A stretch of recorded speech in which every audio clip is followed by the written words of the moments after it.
എല്ലാവർക്കും നമസ്കാരം. പുതിയൊരു വീഡിയോയിലേക്ക് എല്ലാവർക്കും സ്വാഗതം. ഇത് നഗരാതിർത്തിയാണ്. ആ കാണുന്ന മന്ദിരം ഒരു സ്വകാര്യ വിദ്യാഭ്യാസ സ്ഥാപനമാണ്.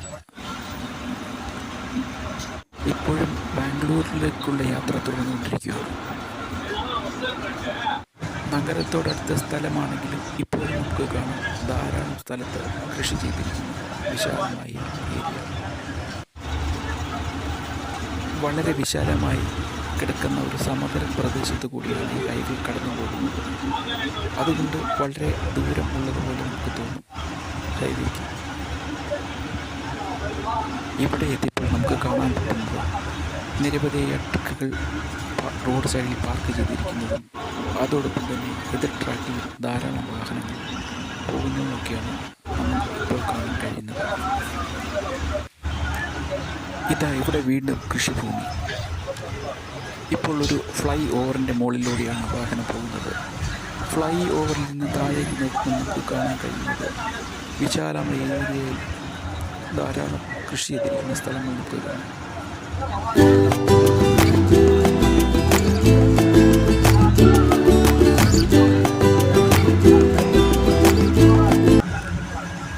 നഗരത്തിനോടടുക്കുമ്പോൾ നമുക്കിപ്പോൾ കാണാൻ കഴിയുന്നത് റോഡ് സൈഡിൽ പാർക്ക് ചെയ്തിരിക്കുന്ന ധാരാളം ട്രക്കുകളും ഒക്കെയാണ്. ഇതുവരെ കണ്ട ഒരു കാലാവസ്ഥയല്ല ഇവിടെ വന്നപ്പോൾ നമ്മൾ കാണുന്നത്. പെട്ടെന്നായിരുന്നു ഒരു മഴ പെയ്യുന്നത്, അപ്രതീക്ഷിതമായി. അങ്ങനെ ഏറെക്കുറെ നമ്മളിപ്പോൾ ബാംഗ്ലൂർ നഗരത്തിലേക്ക് എത്തിക്കൊണ്ടിരിക്കുകയാണ്. അതോടൊപ്പം തന്നെ ഇവിടെ നമുക്ക് കാണാം കൃഷി ചെയ്തിരിക്കുന്ന സ്ഥലങ്ങളും. ഇത് നഗരത്തിന് മുന്നോടിയായിട്ടുള്ളൊരു ടോൾ ഗേറ്റാണ്. ഫാസ്ടാഗ് ഉപയോഗിച്ച് പെട്ടെന്ന് തന്നെ ടോൾ ഗേറ്റ് കടന്ന് നഗരത്തിൻ്റെ തിരക്കിലേക്ക് നമ്മൾ എത്തിക്കൊണ്ടിരിക്കുകയാണ്.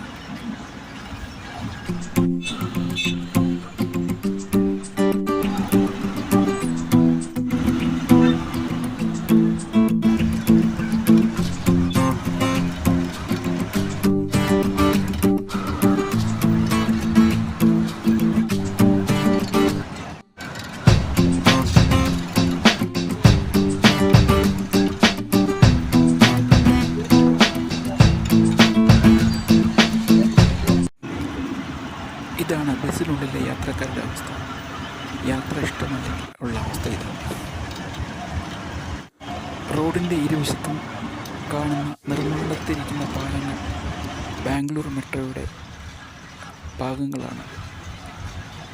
ബാംഗ്ലൂർ ടൗണിൽ നിന്നും സിറ്റിയിൽ നിന്നും എയർപോർട്ട് ഭാഗത്തേക്ക് നിർമ്മാണത്തിരിക്കുന്ന മെട്രോയുടെ പാലങ്ങളാണ് ഇത്.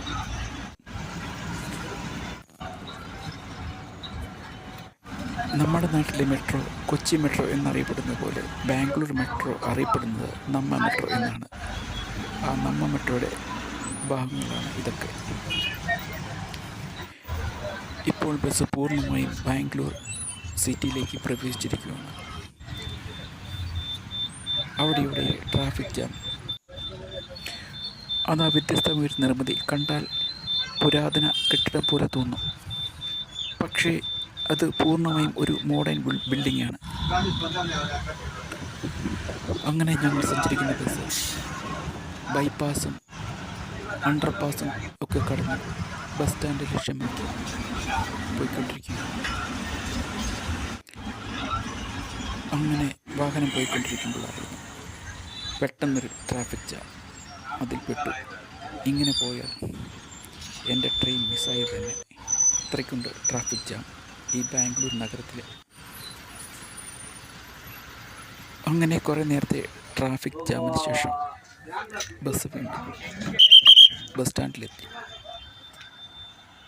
ഇതാണ് KSR ബസ് സ്റ്റാൻഡ്. ബസ് സ്റ്റാൻഡിലിറങ്ങി പതുക്കെ അടുത്ത ഡെസ്റ്റിനേഷനിലേക്ക് നീങ്ങുക. രാത്രിയും പകലും എപ്പോഴും തിരക്കുള്ളതുപോലെ ബസ് സ്റ്റാൻഡും റെയിൽവേ സ്റ്റേഷനും എന്നുവേണ്ട ബാംഗ്ലൂർ നഗരം മുഴുവനും തിരക്ക് ഉള്ള ആ ദിവസത്തിൽ അതിൽ ഒരാളായി ഞാനും അടുത്ത ലക്ഷ്യസ്ഥാനത്തേക്ക് പോയിക്കൊണ്ടിരിക്കുന്നു. Thank you for watching.